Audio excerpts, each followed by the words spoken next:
Shefsky here, and welcome to Fantasy House. This is the world's #1 make-believe real estate podcast. I love doing this show because every week we get to go on a guided tour through a different person's imaginary dream home.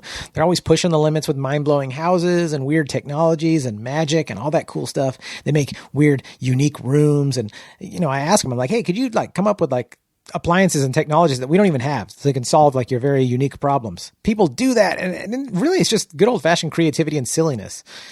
Fantasy House podcast is NSFW. It's not safe for work, although we're super Mr. Rogers inspired. It's a lot more of an adult Mr. Rogers experience. So it's raw, it's honest. We talk about sex, drugs, people's bathroom habits. Sometimes people take us to dark places, and we're all about authenticity and really reigniting that carefree, playful spirit we had when we were 4 or 5 years old. Just fearless exploring of our imaginations and ourselves. You remember that? I love that. I feel like we need that as adults too. And that's what I want to facilitate with Fantasy House. I want to inspire people to explore that again, get that feeling, that little fire lit inside for story time and imaginary make-believe time and just being ourselves. And it really is a great time. In Nathan Hurd's episode, he has a zero gravity room. So you just go in the room, flip a switch, and you're floating around. Jade Catapretta has a lazy river going through her fantasy house that has sexualized dolphins in it. Fifi Dosh has a private hot tub on top of a private mountain in her backyard. John and Tom from Chad Goes Deep, their fantasy house is actually a cloud that floats around like an RV in the sky. So they can go anywhere they want. Nick the plumber, he's got a live studio audience. So when he's with his family and he drops the punchline of one of his dad jokes, he gets a real applause. Joel Jimenez loves to cook, and by the way, is an amazing cook. But in Joel Jimenez's fantasy house, he doesn't want to clean up. He hates cleaning up. Loves to cook, hates cleaning up. Well, he's got a kitchen that washes itself. In episode 94, Mike Ishak's kitchen is just a portal to his aunt's Indonesian kitchen, so he can have ringdung anytime he wants, which I've never had ringdung in real life, but we had it on his episode imaginarily, and if it's anywhere as delicious as it is fun to say, it's got to be good, right? Ringdung. Jeremiah Watkins did a Halloween episode, and his toilet paper dispenser is a mummy that you just unwrap and wipe your butt with. Nat Baymel doesn't even have a bathroom. Speaking of bathrooms, he simply has a wizard. Anytime you need to go, the wizard appears and just makes your bowels empty. Just abracadabra, poof. Or poop, poop, poof. So cool, right? Every episode is brought to you by me, Jon Shefsky. I am your local Southern California realtor. Not just a fantasy realtor. No, a really real realtor. And I would love to help you with anything real estate related, whether you're thinking about buying a house, selling a house, maybe you're interested in why I love multifamily apartment buildings, any of that. I would love to be of service. And if you're thinking, John, I don't care about real estate at all, that's great. But I know you know someone who does. And you got to let them know. You got to say, hey, before you go making any moves, you got to talk to my boy, Jon Shefsky. He's a really real realtor, and he would love to be of service. And I really would. And even if you're not in SoCal, I can still help you because I have a referral network all over the country with some fantastic agents, and it's growing all the time. So check in with me. Let me know, because I got agents in Nashville, in Chattanooga, Austin, Texas, Boise, Idaho, Phoenix, Arizona. I got you covered. And like I said, that list is just growing. So just think of me when you're thinking of real estate. Be like, I'm going to hit Shefsky up before I do anything. Just send me an email, fantasyhousepodcast@gmail.com. I'd love to be of service or help in any way. My guest this week, super stoked to have her back on Fantasy House. Her other Fantasy House was so rad. It had a stress-relieving door in one of the rooms where you open the door and there's a pimple that she could just pop to relieve stress anytime. Oh, dude, so cool. Lindsey Jenningz is here. Now, in the words of the great Angelo Bowers, let us do this!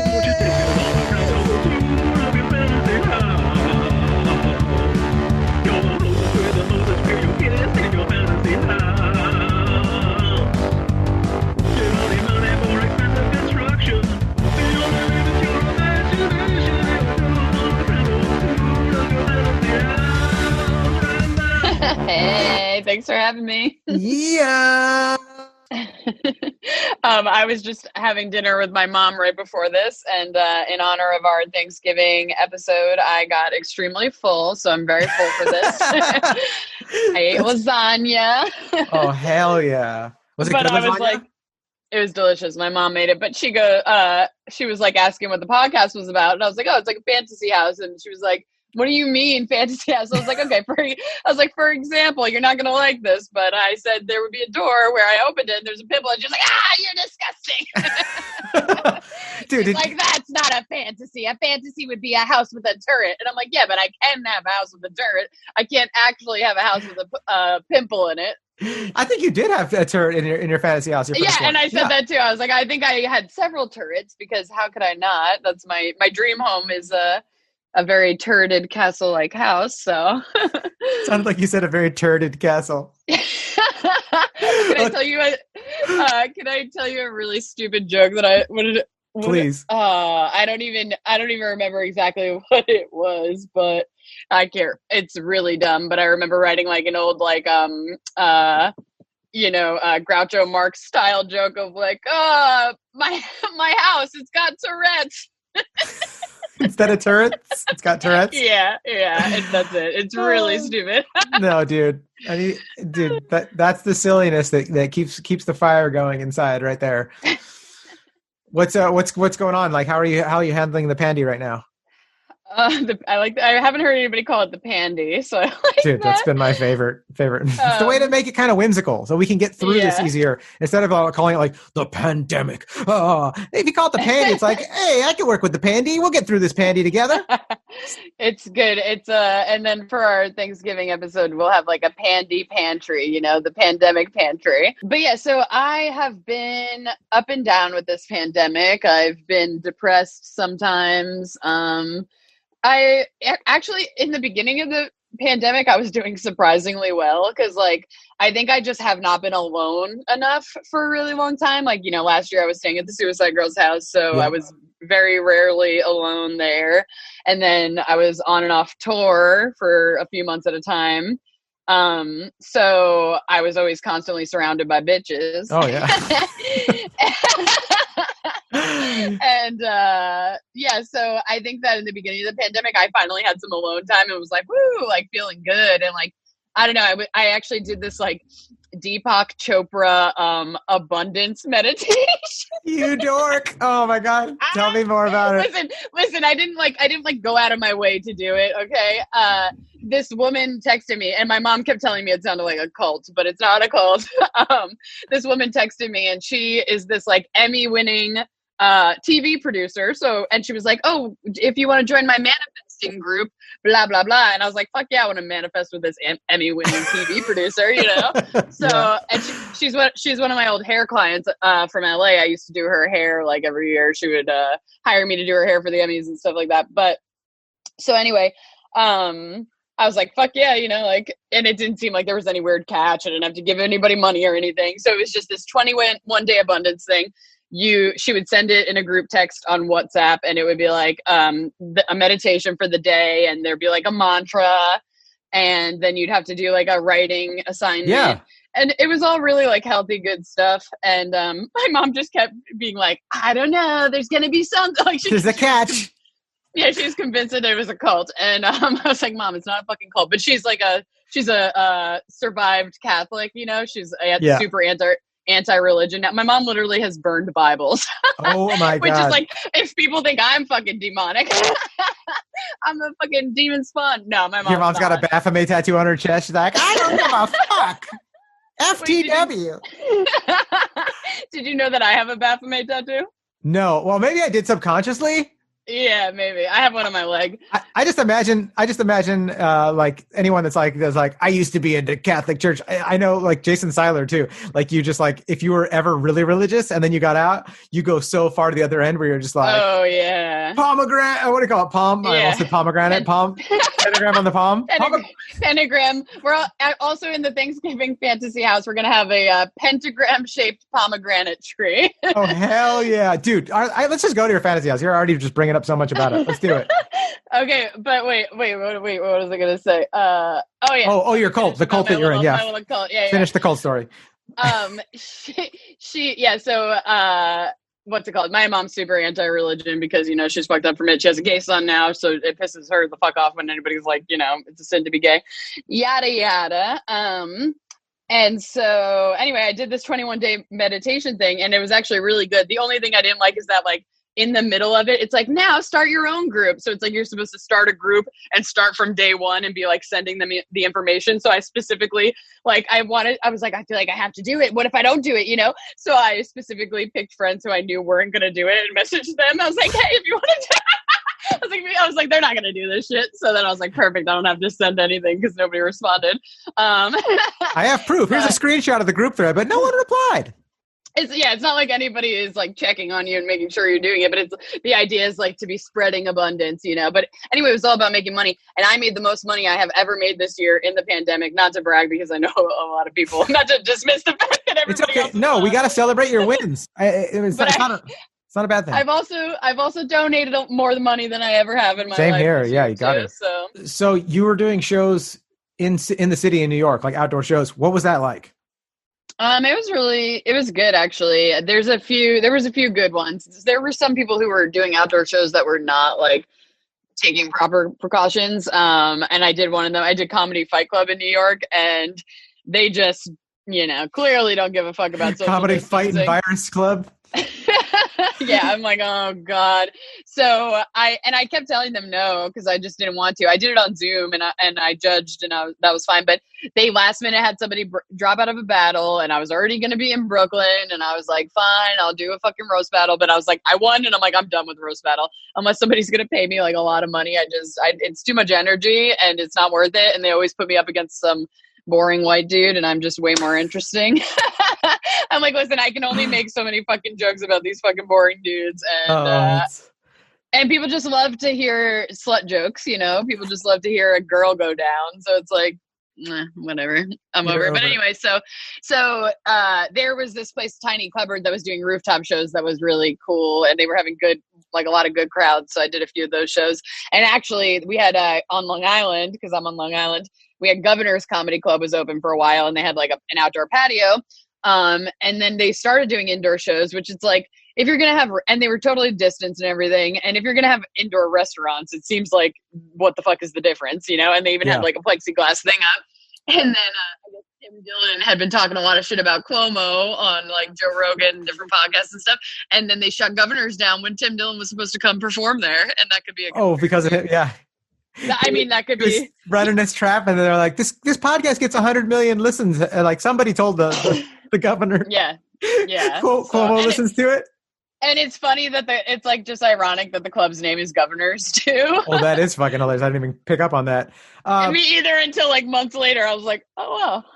Okay, but going back to, you said you're like done with the roast battles for now. Like, what is the future for you in stand up? What's your plan? I shouldn't say what's the future. What's your plan? If you're not going to do that stuff as much, to fuck up. No, I have no plan. No, like right now I have been, roast battle obviously was like the first thing that I got booked on a lot when I first started stand up, because I used to be better at roasting than I was at stand up. Now I think I am a lot better at stand up than I was when I first started. Interesting. Yeah, that's an interesting perspective. Okay, I see. Yeah, because I could write a good roast joke and I could perform it, but it takes a lot more effort to have a cohesive set that all goes together smoothly. So now I have a good half hour, and I'm working on like 45 now. So that's awesome. Congrats on that. Yeah. That's an achievement right there. Thank you. Yeah, actually I did 45 on a Suicide Girls stream the other day, which I was a little distracted in between, but I did pretty good. But no, I've been doing a half hour on the Suicide Girls tour. So I was on a 3-month tour every 3 months we did for the last 2 years up until the pandemic. And then we were supposed to go to Canada and Europe this year. That got moved to 2021. Hopefully that will happen. But yeah, so I've been opening for Suicide Girls, doing a half hour every show. And we would do we did 69 shows on the last one. Specifically, I know. 69 shows. I know. What's funny is that we had 68 shows booked, and I kept saying to everybody, "Oh, we're doing 69 shows," just because I was like, "Ha, why not? We're at 68." And then we booked another one, so we ended up doing 69 shows. It's like, you guys need to do 666 shows so your mom can come and cheer you on. Yeah, my Satanist mom. That's my daughter up there. Hail Satan! Mrs. Jenningz at your service. Fire breathing.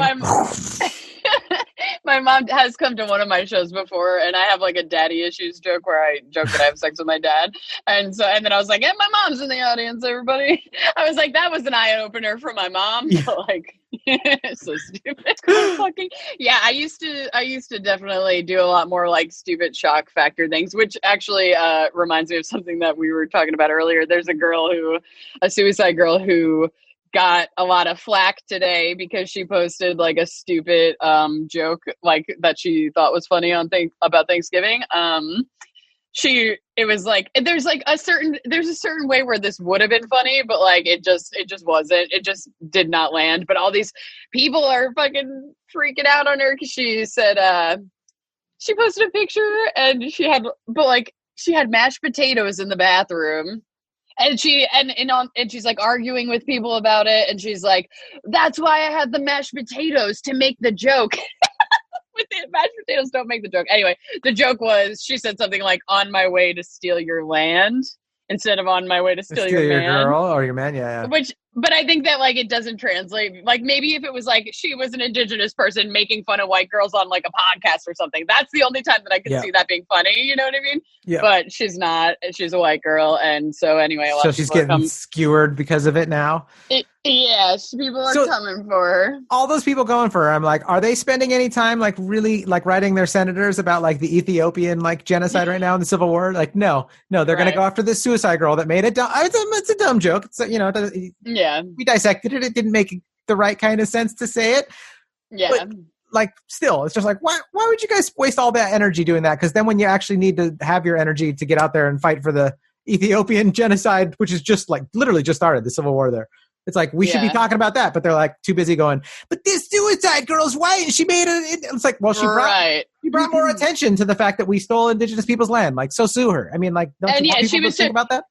In her mind, she thought it was like a woke joke. She was like trying to be woke, and it's like, okay. But it's like, another thing is that people just come so hard for people, and they don't realize that like they do come hard for people these days. People are coming hard for people. I'm sorry, but most likely, I couldn't help telling. And if you want to come hard, get my OnlyFans, onlyfans.com/Lindsey Jenningz with a Z. I gotta let my you gotta have a plug. All my guests have to be able to plug. Gotta plug. But no, it's I plug more ways than one, if you know what I mean. But no, I just mean like they don't realize that when you are so aggressively an asshole back to them, like they clearly didn't realize what they were doing was like as offensive as it is. And it's like, there's a certain way to approach it. It's like approaching Trump supporters, which, kind of can be like hopeless, but it's like, if you come at it with compassion, they're more likely to listen to you than if you're just like, you're a dumb fucking bitch, I'm going to cancel you, like this guy. Totally. I posted something about Chris Redd, another comedian. He posted like, he was like, oh, wow, schools are closing. It's almost like they shouldn't have opened. And I reposted that. And some guy responded to me. He was like, go fuck yourself. And I was like, what?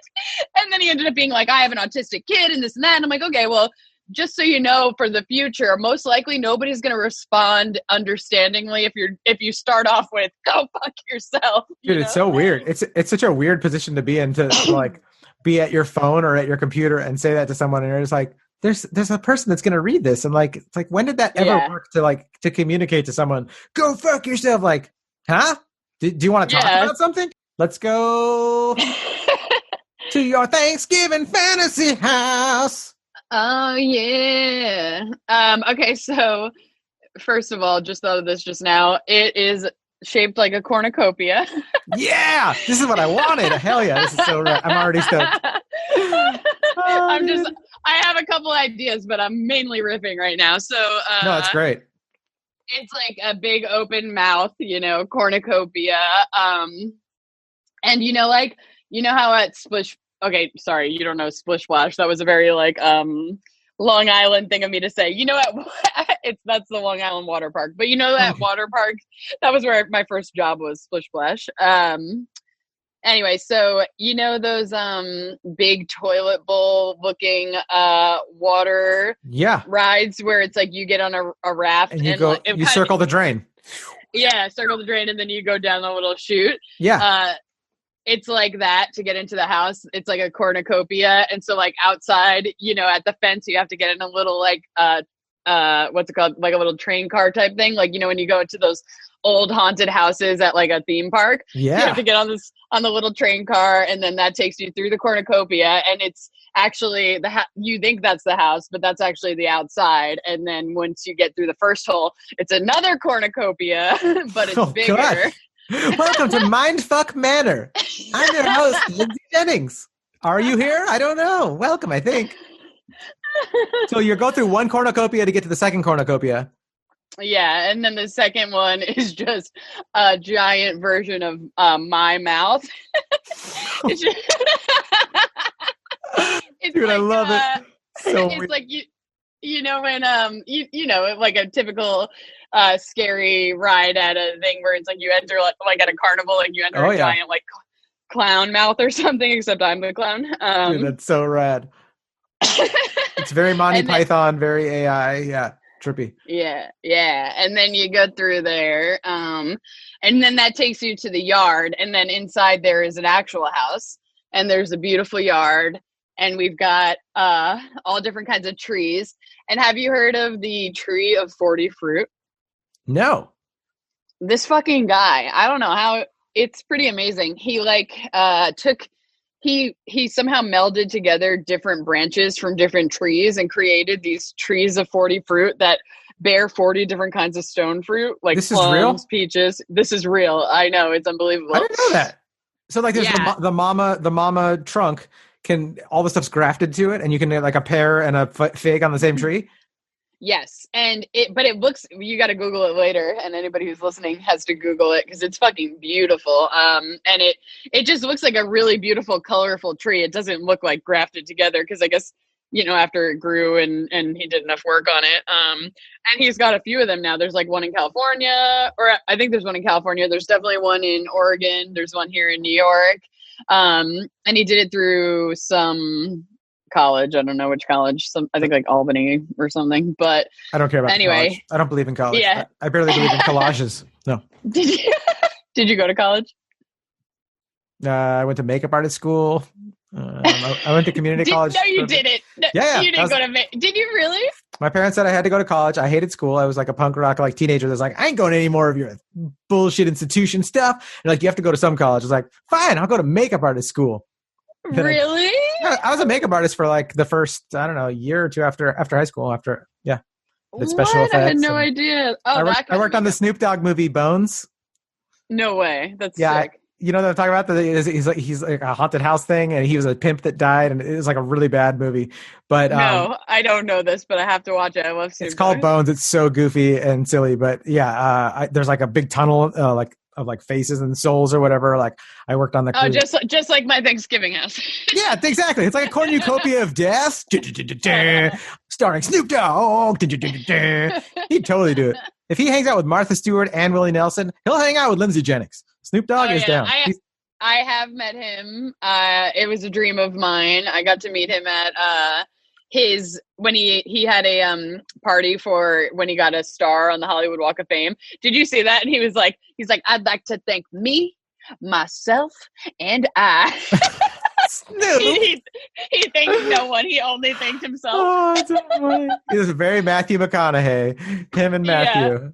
Yeah. Dude. And so then he anyway, he had a party, and my friend, a music producer that I work with, he is like close friends with Snoop Dogg, so I got to go, and I saw Drake's dad, met Drake's dad, Anthony Anderson, the dude from Blackish. I know who he is. Just in case. Yeah. I love him. From the Anderson Pea Company, the people that make the pea soup? No. Totally different. Yeah, so I got to smoke weed with Snoop Dogg, and I accomplished that was one of my main bucket list goals since I was like 10. So that is a pretty rad goal. Okay, so keep on. Now that we're super high just from talking about Snoop, tell us more. So we've gone through the cornucopia. We've got into the Lindsey Jenningz mouth opening. Yes. What's inside the house once we're in there? Show us the kitchen.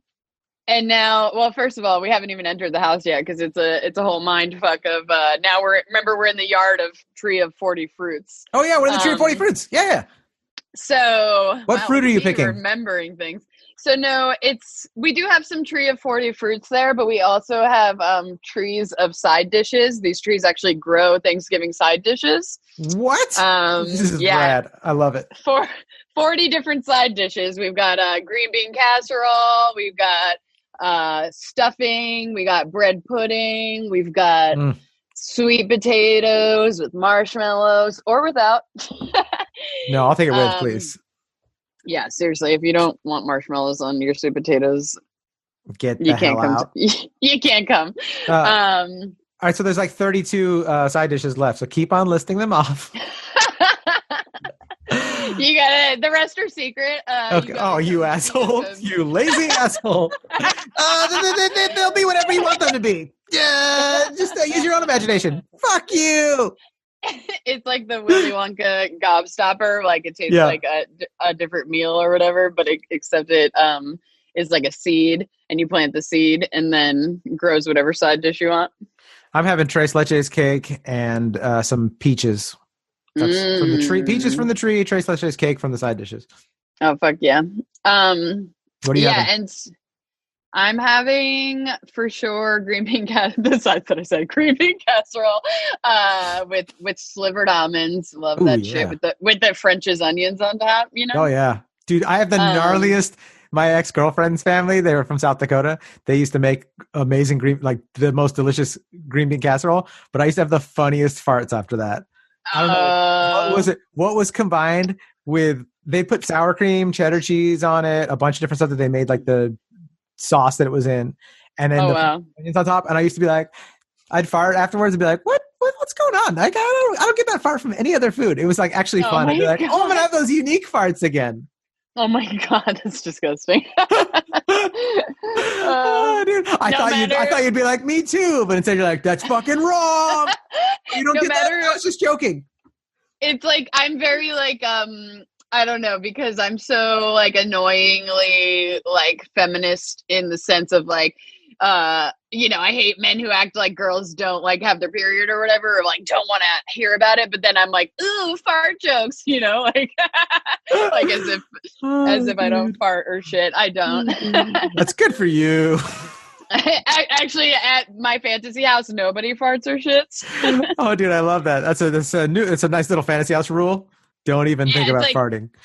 You don't even have to think about it because it just doesn't happen at my fantasy house. And when you eat, you never get full because it just disappears. I love that. You don't have to poop. Oh, dude, I love that. I would just I would turn into like a weird hedonistic, just like more, more Trace hedonistic treadmill. Yeah, but I think actually after a while, you'd probably be like, "Fuck, I just want to take a good shit," you know. To like miss having to take a shit, be like, I just want to have food in my intestines that needs to come out. You can still pee, but nobody else. Oh, thank you. But you actually just pee into my giant mouth, where the entrance. Peed, like even though when you walk through the entrance, it brings you to the yard of the 40 fruit trees. Yeah. When you pee into the mouth, it goes elsewhere. Nobody knows where it goes. Oh, dude, that's the funniest rule I've ever heard for someone saying piss in my mouth. No one knows where the pee actually goes, John. Okay. I'm just like addicted. It actually just goes into my mouth.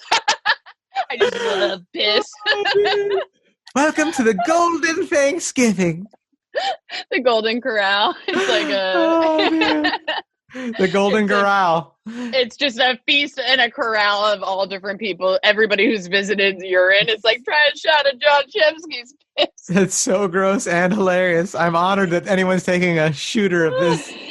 How did I go from being like fart jokes are disgusting to be like, and then you get to drink the urine? Totally. You people fucking do psycho. That, though. Yeah, no, definitely a psycho. But I'm a lady, you see. But I'll drink your piss right now, sir. Piss in my mouth.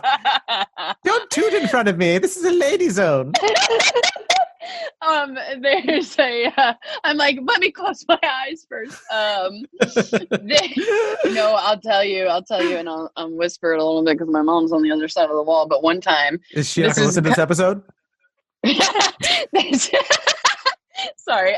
This story is kind of gross, but long story short, me and my friend, I had just broken up with my boyfriend. I was staying at my friend's house, and what's it called? We took a Xanax, and we were like, we're gonna chill out. We're not gonna do anything. We're just gonna relax. But there was like, she lived in downtown LA, and there was like a club below her building. So, once you do Xanax, your mood completely changes and you feel a lot better and you have a lot of less inhibition. So we ended up going to the club, doing a bunch of cocaine, ended up at this guy's house. Yeah. And total opposite of what we were planning on doing. Just doing nothing. Yeah. And we ended up at this guy's house, had a threesome, and he started peeing on us. like surprise peeing where you're like, hey, no one said piss on me. Yeah, no, it was like everything was going fine. And then all of a sudden I'm like, whoa, what is this liquid? That's the weirdest thing to be like, dude, you just like tap someone on the shoulder first, bruh. It was like a golden shower rape. So what'd you do? Did you just jump up and run? Yeah, I although I don't remember like what happened after that because I was so fucked up, but like I just remember being like, oh hell no, and then like he was very apologetic afterwards, but it was just very weird. But we were all he was wasted, I think, and that is, I don't know, I really don't know. That was a great Thanksgiving story. Thank you so much for that. That one is just, I think our listeners are like, hell yeah. Oh, dude. Little apple juice with your turkey, ma'am. If you needed something to be grateful for. That's right. There's actually a room where we just replay that scene as well. And then you go from that room into the Thanksgiving therapy room. Yeah. Like, I'm just gonna go to the Thanksgiving therapy room and gargle some mouthwash. Yeah. And then we also have a cranberry sauce hot tub. Oh yeah. I'm a huge fan of hot tubs filled with like stuff that's not like, water. Hell yeah. Doesn't that seem like it would feel good? Like not the canned cranberry sauce though, like the kind that I make. Like you have, and it's actually really easy to make. You just buy a bag of cranberries, which tastes disgusting if you don't add sugar. But you do cranberries and then either sugar or honey, and then water or like a citrus juice, like lemon, orange, or whatever. And then maybe some zest. And then you just boil that, and then the cranberries pop, and it's fun. It's kind of like the pimple. It's like the same satisfaction. You get the same satisfaction of a pop. Yeah, and so in the hot tub, actually, it's like, starting to boil, and the cranberries are popping around you, and you can pop them with your fingers, like bubble wrap. It's fun. I love bubble wrap popping, so I'm totally with you on that. Yeah, but it does anyway. So doesn't that sound like warm cranberry sauce? Oh, I would hang out that for sure. Like it would be comfortable, It'd probably be good for you. It'd probably be good for your skin or something like that to like do a cranberry soak for an hour. Yeah, like it's got resveratrol in it or whatever red wine has. It got rid of my planter's wart on my foot. Every week I go into the cranberry jacuzzi. Yeah, it's like crazy. Something that like they would have at like an LA spa. There's a place in Europe that does they have beer like spas that you can sit in. So they say it's good to sit in the beer. So I'm sure it'd be good to sit in some cranberry sauce. Oh, wow. They also like back in medieval times, actually don't quote me on that because I don't know what time period it was, but there was a time period where they thought water was bad for you. And maybe because water does have bacteria in it and they only drink beer. And I'm like, how did humans evolve when everybody was just drunk all the time? It's probably part of some of our problems, just like generation after generation of like, children drinking alcohol and not developing properly. Right. And now you get the anti-vax movement. So, it all... You're so focused on real estate, you're like, property? Yeah, it's true, huh? It's the third word in my vocab. What do you want me to say? Freudian slip. Okay, is there anywhere else that we got to see in your fantasy house? There's a seance room where you can bring back anybody from the grave to celebrate Thanksgiving with you. That's awesome. Yeah. I love that. Dude, I love that. That's so cool. Yeah. You can just bring back anybody you want, just randomly. Yeah. Guess he's coming. Bring back all the people who were slaughtered before Thanksgiving was a thing. Oh, the Native Americans? I was thinking like, River Phoenix or like, John Prine. But yeah, dude, the Native Americans, bringing them back. You guys want some cranberry sauce? Sorry about all the genocides. Oh my God. Exactly. And then moving on, there's There's a room where we have a fancy restaurant room where the chef makes shit like reduced duck fat crudité and fucking muddled jalapeno and agave cocktails. That sounds so good. Oh my God. That's a really cool idea for a room. That's actually one of my favorite recent rooms. It's just like a fancy restaurant room where you're just like, I want like fancy stuff. I would literally like last night or the night before, woke up in the middle of the night, was like, hey, whatever happened to Pete's Cafe in downtown LA with those duck fat French fries? I literally woke up thinking that. I was like, that place was so good. That sounds familiar. It closed like 5 or 10 years ago, but they had really good duck fat fries. So you just mentioning duck fat right now, I'm like, that shit's on my mind. That's on my mind. It's delicious. Mm-hmm. Do you like foie gras? Oh yeah, dude. My buddy Adam, who used to work at Bouchon, used to bring me all different kinds of foie gras with orange marmalade on baguettes, and you're just like, this is so gross and delicious. I can't even. Yeah. So good. I like weird shit like that, like pate, like liver pate. Oh yeah. I don't want to think about how it's made, but I'm down. No, I don't want to think about how anything's made. Like, honestly, I'm just like, if you could just give me like vegan food that was actually really good, I could do it. Yeah. But they just can't do it. Yeah, I went vegan for a brief period in my life, and I actually made really good vegan food. I would just like anything I was in the mood for. I'd be like, all right, I want chicken and waffles, and I would get like vegan, fake chicken and make waffles, and I did a pretty good job of making some delicious. But once you start eating like real cheese again, you're like, oh hell no, this fucking tofu cheese is not going to cut it. And they still don't even know if that stuff's like safer for you or more dangerous for you or the same. Right, and there's like a lot of paradoxes in vegetarianism and veganism, because like, for instance, a lot of vegans will use agave syrup, which apparently is like way worse instead of honey, which is like way worse for the bees and for the environment than honey. Oh really? So, oh yeah. Apparently, I don't know why. I don't remember why, but apparently that's the thing. Do you ever find yourself like just morally struggling with everything? Yeah. Oh yeah. I'm gonna relate back to another TV show. Have you seen The Good Place? I've seen some of it. I loved it.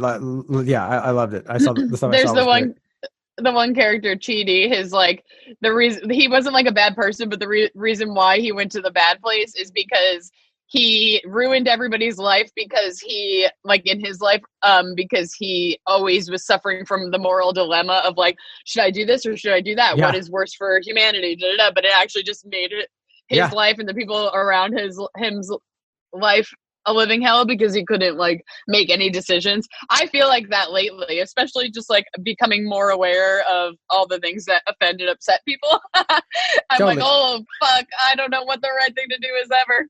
I hear you. There's that episode of Portlandia where there's the haunting of the couple that dies of confusion, and it's the couple that's always trying to like, no, it's this, no, it's that, and it's like, and it's so funny, and I feel like it's on the same wavelength as what you're talking about.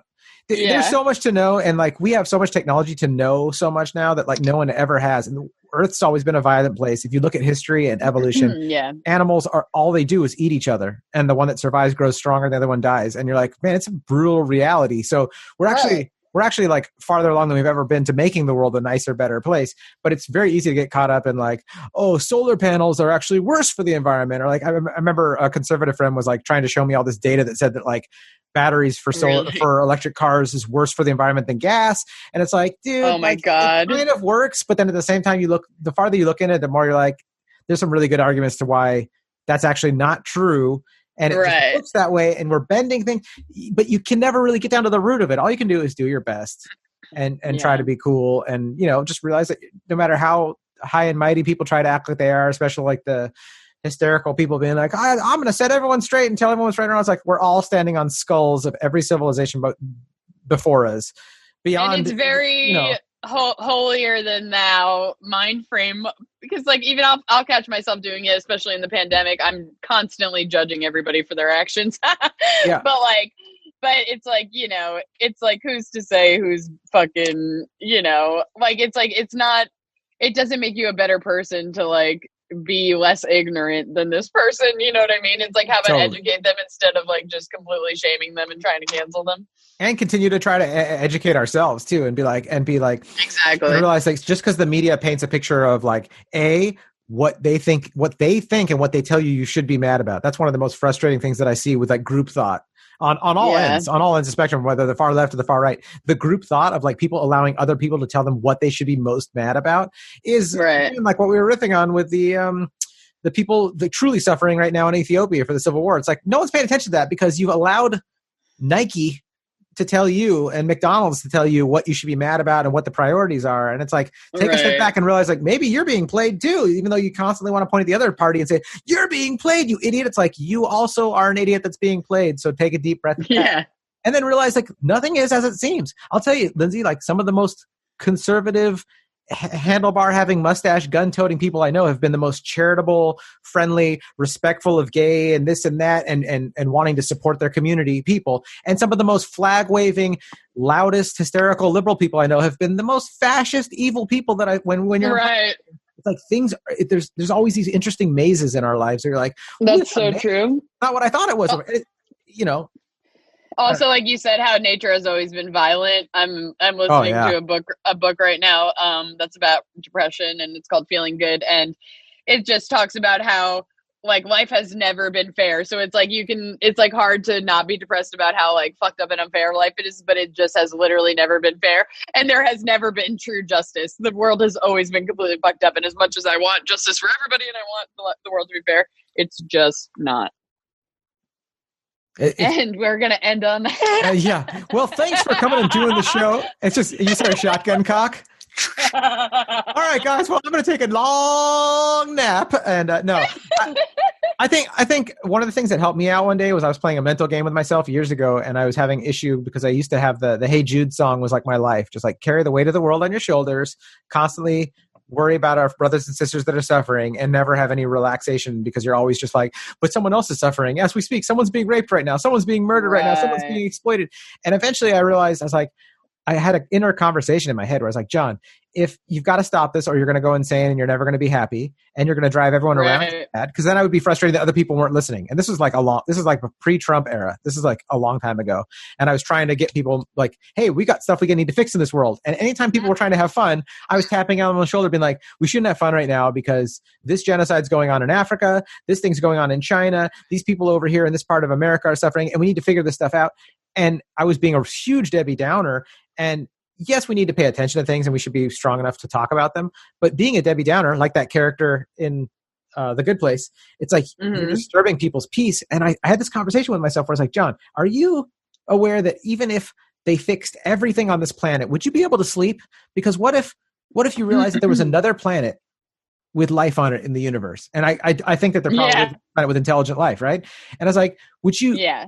You need to know that everyone on that planet was also living a just life and being able to thrive. Right. And I was like telling literally a conversation in my own head, like, so you wouldn't be able to sleep comfortably and rest and feel at peace with things. Even if every single person, 100% on Earth was living great, you'd find a way to be stressed about another planet. And I was like, holy fuck, like I have to be able to just be at peace with even like the hellfire that's going on in some regions. And right. Because it's like, you have to. One of the most radical things to do in this fucking crazy world is to be happy and to try to spread happiness and love. You know what I mean? It's like as much as, we do need to realize, like, obviously you and I are privileged people and obviously, blah, you know, I was going to say blah, blah, blah. You know what I mean? No, you're right. Like, though. Yes, I mean, we need to be aware of the other things that are going on and have compassion for people, but like you can't let it completely dictate your life. Everybody needs a break. Everybody needs to enjoy their life. Like, what's the point of life if you don't have any fun? Yep. What's the point of life if you don't have any fun? And also don't disturb other people's peace and their learning experience, because if you're not living in that total hell, it's almost like you're doing a crime by causing other people to live in that total hell by constantly trying to remind them like bad stuff's going on. And then you're not letting yourself. It's like this.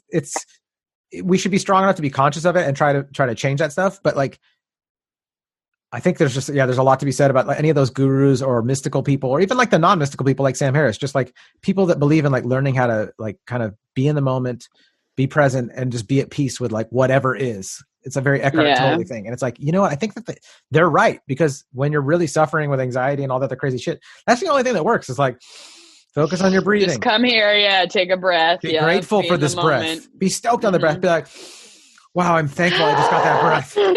I'm thankful that I can exhale that breath. And there are people that can't even exhale. Their chests are fucked up. They have some sort of disease. Especially right now. Oh, yeah, with coronavirus or other respiratory illnesses, neurological illnesses. Like, just be thankful for this next breath. And like, Seriously. If you can do that, dude, like things start to fall into place a lot better. And then you can make the world a better place. But expecting it to be perfect is like a really weird, entitled, like spoiled brat bullshit thing. And it's like, nah. It's just not going to happen. And we actually have both rooms in my house. There's a room where you can go where it's just us being completely negative and only talking about bad stuff. And then there's a meditation room for afterwards. Fuck yeah! Oh, I think that's great, dude. I think that's great. You got to embrace even your dark sides. I think Ram Dass said something about like hugging your dragons and. Yeah, dude, embrace it. Oh yeah, that's part of my personality is the Hey Jude thing. Part of my personality being an asshole. Part of my personality is being at peace. I embrace all that shit, dog. And you do too. You're hugging yourself right now. I am. Wait, I gotta get a picture. I gotta take a screenshot of us hugging. Hang on.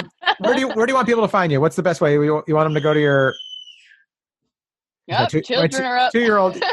That's it. Daddy has to get off the podcast now. He's in trouble. I gotta go.